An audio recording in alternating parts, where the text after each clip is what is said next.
Hi guys, magandang araw. Ako nga pala si Saudin Patil.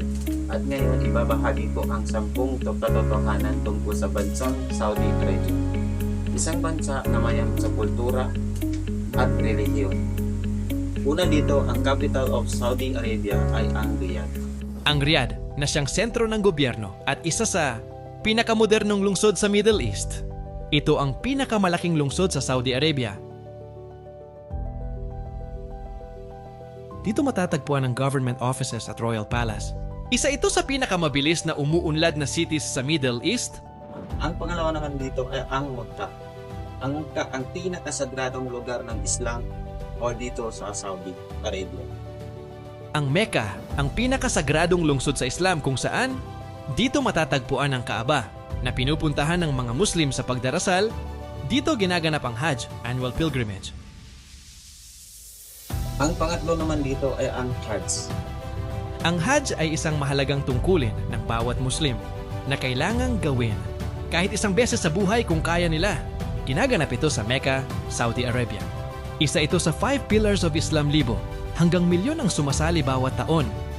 At ang pang-apat dito ay ang pangunahing relihiyon ay ang Islam. Sa Saudi Arabia, Islam ang pangunahing relihiyon at malaki ang impluwensya nito sa kultura, batas at pang-araw-araw na buhay ng mga tao. Mahalaga ang pagdarasal, salah, na ginagawa 11 beses sa isang araw. Espesyal ang Friday prayer o Jumu'ah. Panglima, producer ng langis sa buong mundo. Isa ang Saudi Arabia sa pinakamalaking producer ng langis sa mundo, kaya malaki ang papel nito sa global economy. Malaki ang kontribusyon nito sa global oil supply. Ang kumpanya nilang Saudi Aramco ay isa sa pinakamalaking oil company sa mundo. Dahil sa langis, naging mayaman at maunlad ang bansa. At ang pang-anim dito ay ang official language nila na Arabic. Ang Arabic ang official language ng Saudi Arabia sa Wash. Ito ang ginagamit sa araw-araw na komunikasyon at sa relihiyon. Isa ito sa pinakaginagamit na wika sa Middle East. Ginagamit sa government, education at media. Ito rin ang wika ng Quran, Holy Book ng Islam.